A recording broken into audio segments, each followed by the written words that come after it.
పిల్లలు కావాలనే మీ కలను నెరవేర్చుకోండి. మొదటి కన్సల్టేషన్, మొదటి స్కానింగ్ ఉచితం. వివరాల కొరకు హెగ్డే ఫెర్టిలిటీని సంప్రదించండి. మరి ఈ కొత్త సంవత్సరం 2025వ సంవత్సరం మిథున రాశి వారికి ఏ విధంగా ఉండబోతుంది? మరి వీళ్ళకి ఏమన్నా కష్టమే రాబోతుందా? లేకపోతే లాభమే రాబోతుందా? ఈ విషయాన్ని గురువుగారు చెప్తారు. చూద్దాం. గురుగారు నమస్తే. జై వీరబ్రహ్మజీ. నమస్కారం తల్లి. మరి గురుగారు మిథున రాశి వారి పరిస్థితి ఏంటి ఈ సంవత్సరం? శివాయ బ్రహ్మణే నమ. వీరబ్రహ్మేంద్ర స్వామినే నమో నమ.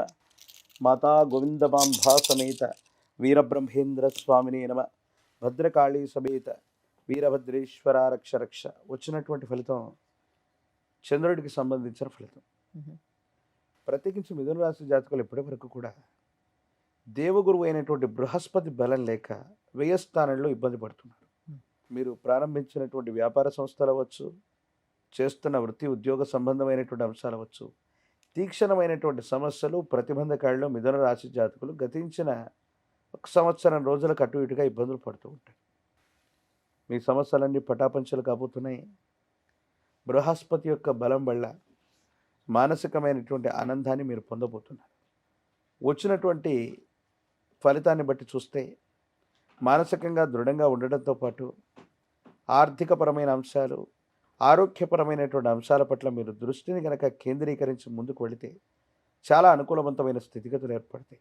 భార్యాభర్తలకు సంబంధించి అవ్వచ్చు, కుటుంబపరమైన అంశాలు అవ్వచ్చు, సంతానపరమైనటువంటి స్థితిగతులు అవ్వచ్చు. ఎందుకు? చంద్రుడు మనఃకారకుడు కాబట్టి మీరు మాట్లాడేటువంటి మాటను అపోహలు, అపార్థాలు కానివ్వకుండా చూసుకోండి. మాటే మంత్రం అని చెప్తుంటారు పెద్దలు. మనం మాట్లాడేటువంటి ప్రతి మాట మంత్రంలా పనిచేస్తే ఎదుటి వ్యక్తులని మంత్రముగ్ధుల్ని చేయటంతో పాటు మన సంభాషణ వల్ల మంచి జరుగుతుంది. అదే మాట మంత్రంగా మనకు మాట్లాడడం తెలియకపోతే ఎదుటి వ్యక్తులతో ఉన్న సంబంధ బాంధవ్యాలను కూడా దెబ్బతీస్తుంది. కాబట్టి మిథున రాశి జాతకులు ఈ చంద్ర భగవానుడి యొక్క స్థితి వల్ల మనసునెప్పుడూ ప్రశాంతంగా ఉంచుకోండి. మీరు మాట్లాడేటువంటి సంభాషణను సరళంగా ఉంచుకోండి. చెప్పాల్సినటువంటి విషయాన్ని రుజుమార్గంలో చెప్పడం వల్ల అత్యంత అనుకూలవంతమైనటువంటి ఫలితాలు పొందుతారు. ఆరోగ్యపరమైన అంశాల్లో మాత్రం కొన్ని చిన్న చిన్న ఇబ్బందులు ఉన్నాయి, సమస్యలు ఉన్నాయి. వాటిని మీరు చెప్పుకోగలిగితే, వాటిని సరిగ్గా చూసుకోగలిగితే మాత్రం ఎటువంటి ఇబ్బంది లేదు. సంవత్సరం మొత్తం కూడా సానుకూలవంతమైనటువంటి ఫలితాలు ఖచ్చితంగా పొందగలిగిన పరిస్థితులు గోచరిస్తున్నాయి. అద్భుతం గురువుగారు. మరి పిల్లల విషయంలో అంటే ఈ రాశిలో ఉన్న పిల్లలు ఎగ్జామ్స్ రాయబోతున్నారు ఇప్పుడు రానున్న కాలంలో. అవును. బోర్డ్ ఎగ్జామ్స్, రకరకాల ఎగ్జామ్స్. వీళ్ళకి ఎట్లా ఉండబోతుంది అంటారు? ఇంతకాలం ఏ స్థానంలో బృహస్పతి ఉండటం వల్ల పరీక్షలు రాస్తున్నటువంటి విద్యార్థులు అవ్వచ్చు, నిరుద్యోగులు అవ్వచ్చు, పోటీ పరీక్షలు రాస్తున్న వాళ్ళు అవ్వచ్చు, ఇప్పటి వరకు సరైనటువంటి రిజల్ట్ రావట్లేదన్నటువంటి నిరాశ నిస్పృహలు ఉంటారు. ఈ 2025 మే మాసానికి అటు ఇటుగా రాయిపోయేటువంటి పరీక్షలు అనుకూలవంతమవుతాయి. ఉన్నతమైనటువంటి శ్రేణిలో మీకు మార్కులు లభిస్తాయి. ప్రఖ్యాతి చెందినటువంటి యూనివర్సిటీల్లో మీకు ర్యాంకులు వస్తాయి. ప్రత్యేకించి నిరుద్యోగులకి ఉద్యోగ కాలంగా మనం చెప్పచ్చు. అనుకూలవంతమైనటువంటి స్థితిగతుల్లో గురుబలం వల్ల మీకు విజయం సిద్ధించబోతుంది అనటంలో ఎటువంటి సందేహం కూడా లేదు. ఓ అద్భుతం.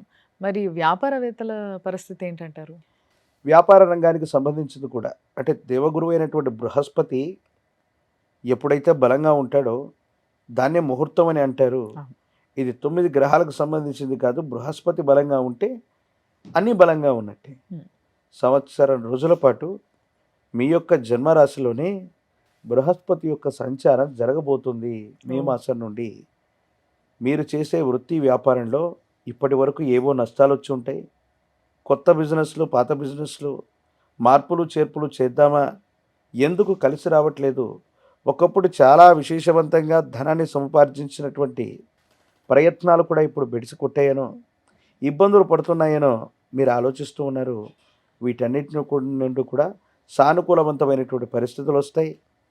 కొత్త వ్యాపారాన్ని మళ్ళీ మొదలు పెట్టడానికి సరైనటువంటి సమయం.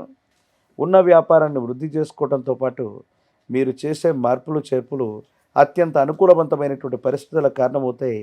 వృత్తి ఉద్యోగం వ్యాపార సంబంధమైన విషయాల్లో ఉన్న వాళ్ళకి చాలా అనుకూలవంతమైన ఫలితాలు మే మాసానికి అటు ఇటుగా రాబోతుంది.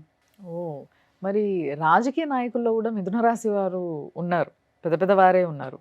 మరి వీళ్ళ పరిస్థితి ఎలా ఉండబోతుంది అంటారు?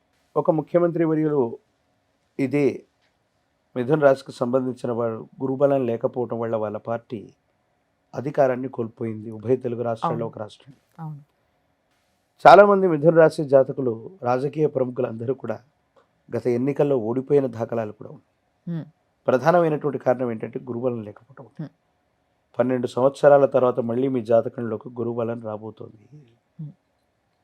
జీవితంలో చాలా ఉన్నతమైనటువంటి పదవి ప్రాప్తి, పోగొట్టుకున్నటువంటి అవకాశాలు మళ్ళీ రాబట్టుకోవటం, ఏదో రకంగా మళ్ళీ స్థానబలాన్ని సంపాదించగలగటం, ఇవన్నీ కూడా తప్పకుండా జరగబోతున్నాయి. ప్రజా సంబంధమైనటువంటి సంబంధ బాంధవ్యాలు చాలా అనుకూలవంతమవుతాయి. యోగదాయకమైనటువంటి స్థితిగతుల్లో మీ జీవితం ఉండబోతుంది. రాజకీయ నాయకులకి, సినీ సంబంధమైనటువంటి ఇండస్ట్రీ వాళ్ళకి, మీడియా సంబంధమైనటువంటి వాళ్ళకి, ప్రజా సంబంధ బాంధవ్యాలు ఉన్నటువంటి వాళ్ళకి మంచి పేరు ప్రఖ్యాతలు వస్తాయి, పదవులు వస్తాయి.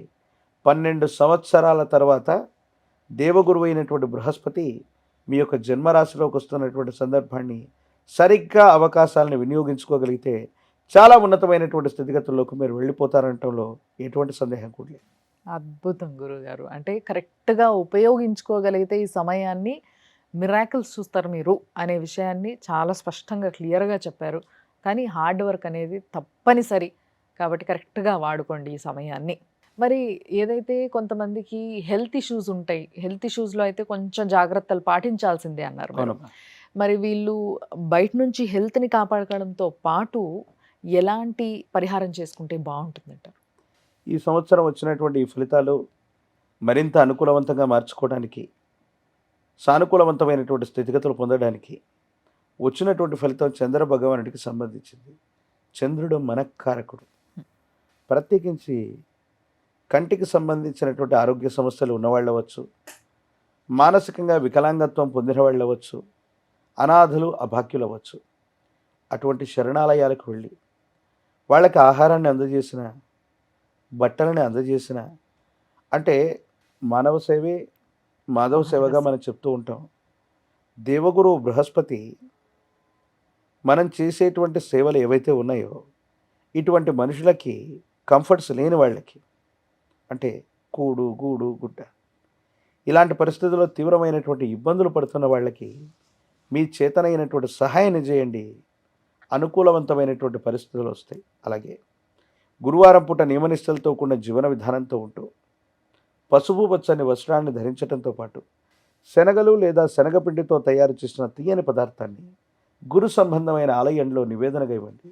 సాయినాథ ప్రభు, వీరబ్రహ్మేంద్ర స్వామి, దత్తాత్రేయుల వారు, రాఘవేంద్ర స్వామి వారు ఇటువంటి ఆలయ ప్రాంగణానికి వెళ్ళి నివేదనగా ఇవ్వటం, ఇప్ప నూనెతో దీపారాధన చేయటం వల్ల మరిన్ని సానుకూలవంతమైన ఫలితాలు తప్పకుండా మీరు పొందేటువంటి అవకాశం కనపడుతుంది. సో గురువు యొక్క అండ కావాలంటారు వీళ్ళకి మొత్తం మీద. Yes. సో అదొక్కటి మీరు చేసుకోగలిగితే ఆరోగ్యానికి సంబంధించిన ఏదైతే ఇబ్బంది ఉందో దాని నుంచి కూడా తప్పించుకునే అవకాశం ఉంది కాబట్టి కొంచెం కాన్సన్ట్రేట్ చేయండి. ధన్యవాదాలు గురుగారు. జై వీరబ్రహ్మ జై గోవింద బంబ జై.